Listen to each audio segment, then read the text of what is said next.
ले रे तोनी जगह खींच दे जियो छोड़ा सारे सबको खींच दे लियो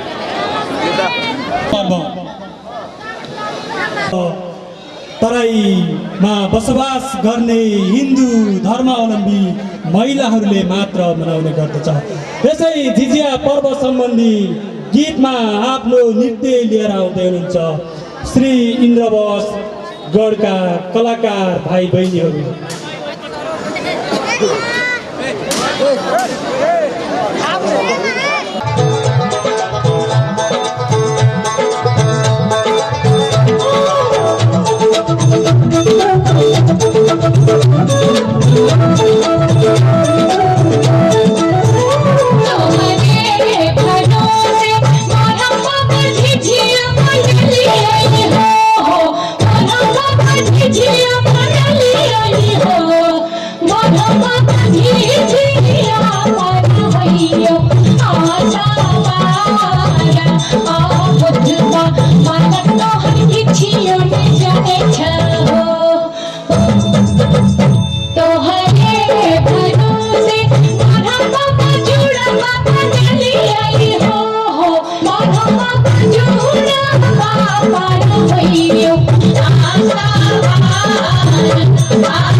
हल्ला गुल्ला बंद करो, सुनो हमारी बात जी। होली के दिन हम सब गरीब खा रहे हैं सूखल भात जी। नेता लीडर खाली भाषण देता, सुनता नहीं हमारा बात जी। अब की इलेक्शन में इन सब को दिखा देना है औकात जी। बंद हो गया दारू बियर, मुर्गा गाता गाना जी। नीतीश जी घर घर शौचालय बनाया जिसमें बकरियों न करता पैखाना जी।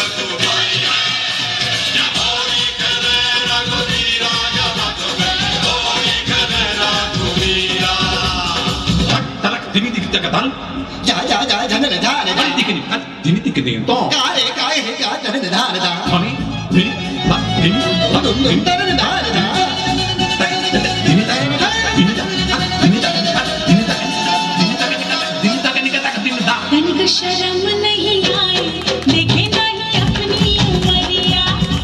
शर्म नहीं आए, देखे नहीं अपनी उमरिया। 60 बरस में इश्क लड़ाए, 60 बरस में इश्क लड़ाए। मुखड़े पे रंग लगाए, बड़ा रंगीला सावरिया।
सहित म प्रस्ताव पनि बिदा चाहन्छु। जय देश जय नेपाल।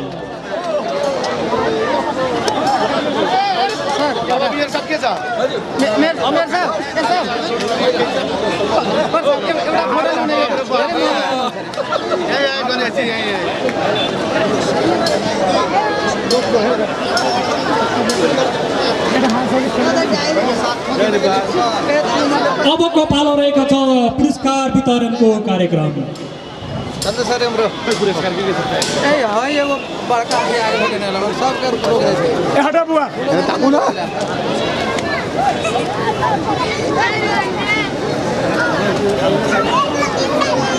सर सर सीधा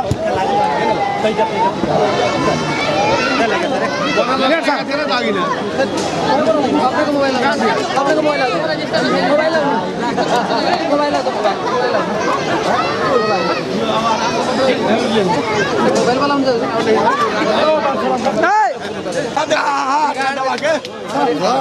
हमारे एक फोटो ना आएगा आप गूगल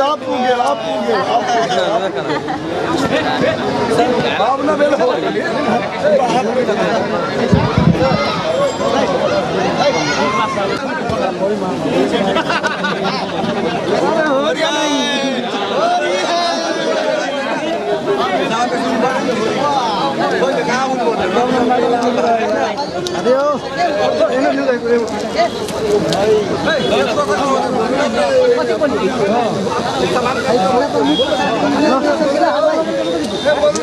अबीर ना झोंके तो हम बिंदास खींच देबे सब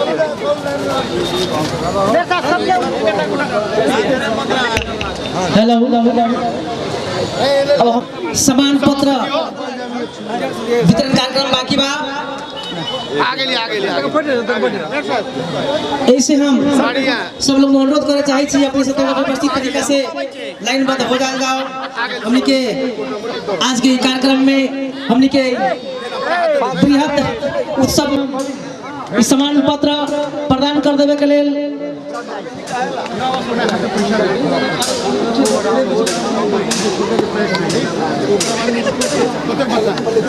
एकदम टॉन छो करा आपका उसार ले अब जाता हूं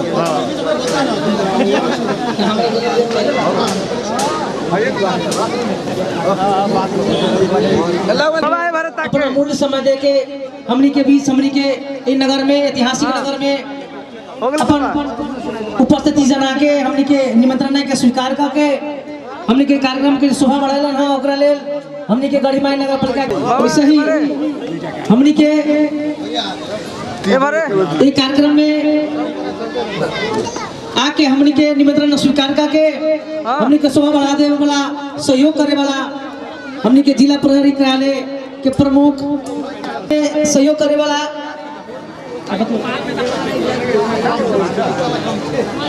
जिला सशस्त्र प्रहरी प्रमुख श्री कृष्ण ढकाल जी के भी सम्मान पत्र का सहयोगी हमनी के इतिहास के उत्खनन करे वाला इतिहास के जगेरना करे वाला इतिहास के जगावे वाला खोज तलाश करे वाला सबसे अहम भूमिका खेले वाला यहाँ के सेना के प्रमुख श्री सुजन साक्य जी के सम्मान पत्र ग्रहण कर लेवे के लेल हम हार्दिक अनुरोध करे चाहे छी।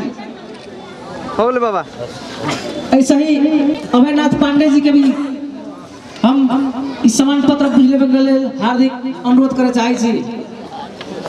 वैसा ही समग्र रूप में आय के कार्यक्रम में विभिन्न किस्म के सांस्कृतिक योगदान रहल आय के नेपाली सेना इंद्रबक्स गण के हम इस सम्मान पत्र ग्रहण कर लेवे के लेल हार्दिक अनुरोध करे चाहे छी। वैसे ही हमनी के कार्यक्रम में अपन नृत्य दिखा के हमनी के संस्कृति के जगरना होए वाला अपन नृत्य दिखा के सहयोग करे वाला श्री दुर्गा मावी ठाड़ा टोल चंद्रनाथपुर के भी हम धन्यवाद के साथ साथ सम्मान पत्र पूछ देवे के लेल हार्दिक अनुरोध करे चाहे छी।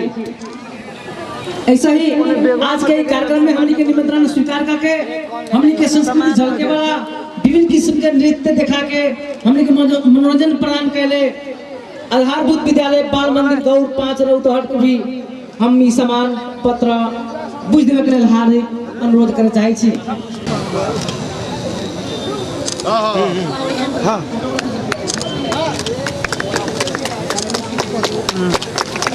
ऐसे ही आज के उद्घाटन कार्यक्रम में हमने के सहयोग करे वाला नेपाल पुलिस स्कूल गरुड़ा 8 नौ के हमी सम्मान पत्र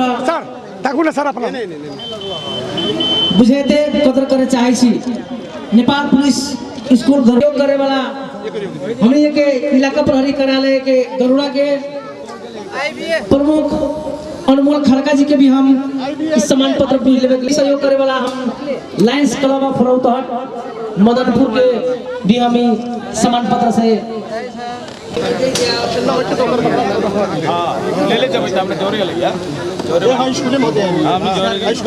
वैसे ही हमने के कार्यक्रम में सहयोग करे वाला अहम भूमिका खेले वाला हमने के गढ़ीमाई नगर पालिका के नगर उप प्रमुख सुभद्रा गुप्ता जी के भी के निमंत्रण स्वीकार करके अपन अमूल्य समय दे के हमने के बीच में हमने के माया प्रेम होली के समय में भी आके हमने के आज के कार्यक्रम के प्रमुख अतिथि के भूमिका खेल के सहयोग करे वाला हमने के निमंत्रण स्वीकार करके हमने के कार्यक्रम में आके शोभा बढ़ाए वाला नेकपा एमाले के नेता नगर प्रमुख के प्रत्याशी हरिनारायण यादव जी के भी अपन सम्मान पत्र बुझ लेवे के लिए हम उपेंद्र शाह जी के हार्दिक अनुरोध करे चाहे छी। वैसे ही हमने के प्रतिनिधि जहाँ भए पनि इस मंच में आइदिनु होला सम्मान पत्र बुझ्न दुर्गा मावि छाड़ा टोल को प्रतिनिधि कोही आउनु भएको छ भने यहाँ सम्मान पत्र बुझ्न रंगमंच में आइदिनु होला। वैसा ही हमने के सहयोग करे वाला पत्रकार राजेश्वर पांडे जी के भी इस सम्मान पत्र बुझ देवे के हार्दिक अनुरोध करे चाहे छी। ऐसा ही हमने के हर पल सहयोग करे वाला पत्रकार मनोज कुमार चौधरी जी के भी सबसे पहले हम कह दिले छी समनपुर के इतिहास के खोज तलाश करे में अहम भूमिका खेले वाला सबसे बड़का भूमिका नेपाली सेना के बाद तो वैसा ही एगो बड़का भूमिका हमने के संजय शाह मित्र जगह कहलन उनका जी। ऐसा ही पत्रकार महोदय प्रभात कुमार झा जी के भी अपन सम्मान पत्र पूछ देवे हार्दिक अनुरोध करे चाहे छी। ऐसा ही हमनी के निमंत्रण स्वीकार करके यहाँ तक पहुँचे वाला हमनी को हर पल साथ दे वाला पत्रकार अशोक पहाड़ी जी के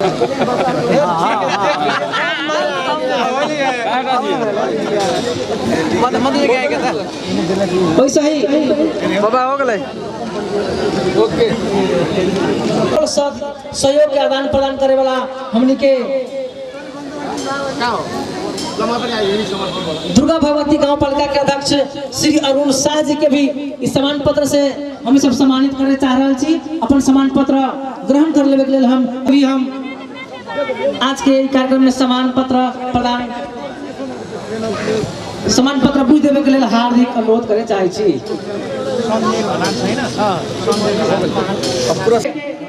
कार्यक्रम में दुर्गा मावि को है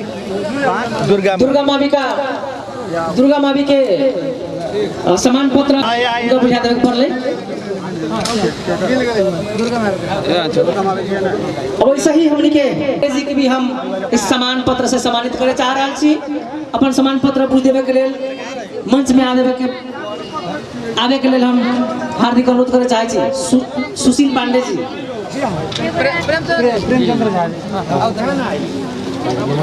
आज के अभी नहीं है वैसे ही सम्मान पत्र के साथ साथ यहाँ पर उपस्थित जितना भी प्रमुख अतिथि विशिष्ट अतिथिगण के हमनी के मेला समिति के पहचान के रूप में रहल गमछा से सही कार्यक्रम हम आगे बढ़ावे चाह रहे छी। आई के यही समुद्घाटन कार्यक्रम में हमनी के बीच में आके संपूर्ण महानुभाव लोग के अपन कला प्रदर्शन करके हमनी के बीच में जो विभिन्न किस्म के नृत्य द्वारा हमनी के संस्कृति के झलकावे के प्रयास कलन हम वो लोग के कभी भी विषय न सकम। वो लोग के फिर से हम गढ़ीमाई नगर पालिका परिवार और मेला समिति के तरफ से हम मूरी धन्यवाद देना चाहे छी। जो हमनी के बीच में अति बाल मंदिर का हो ना आधारभूत विद्यालय बाल मंदिर के हमनी के नगर पालिका के तरफ से संपूर्ण टीम के गिफ्ट हैम्बर लगायत 2500 रुपये का पुरस्कार वितरण कर रहा छथि हमनी के नगर प्रमुख जी। उनका ताली से स्वागत कर जाओ। दूसरा स्कूल का बोलिए। एक बाद में और वो लोग के मूरी धन्यवाद देवे चाहे छी कि आज के कार्यक्रम में सहभागी होके आज हमनी के शोभा बढ़ाइला था। धन्यवाद। वैसा ही और IBA स्कूल के 2500 रुपया का नगद पुरस्कार के प्रदान कर लेवे के हार्दिक अनुरोध करे चाहे छी। ये कौन स्कूल लागले?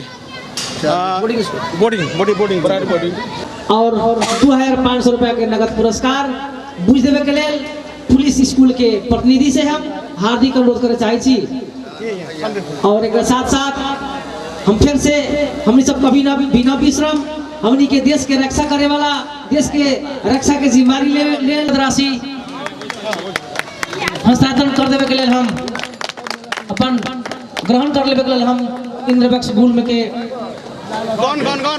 इंद्रबक्स गण के प्रतिनिधि लोग के हम आग्रह करे चाहे छी। आज के कार्यक्रम में सबसे बड़ा ऐसे ठुमका ही लगा के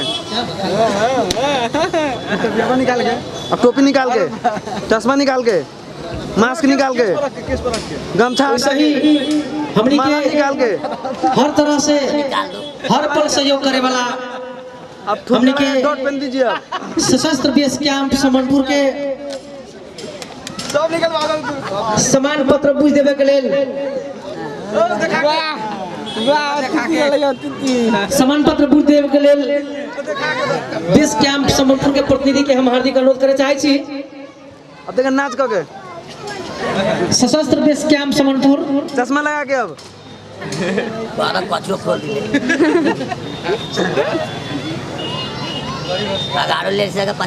अब आप पछाड़ी से देखा सशस्त्र बेस कैंप समनपुर के सुरक्षा के साथ साथ विभिन्न किस्म के सामाजिक सहयोग करे वाला लो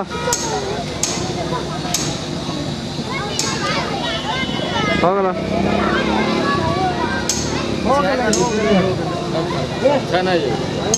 ऊपर से माथा पर कौन है?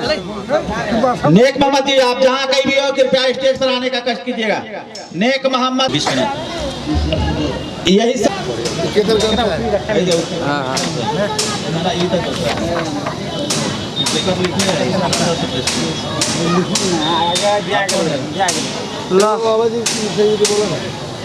हो गया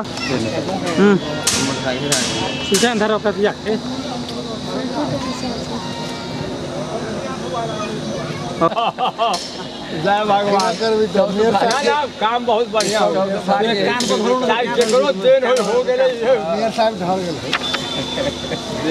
कार्यक्रम जरूरी है।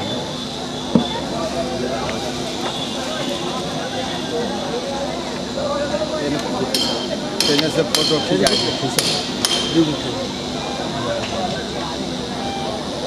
हो गया ना मेला के में हिसाब में बड़ा तू अति न हो यहाँ में से पहले कई गो में ना घाटा में गेल छी।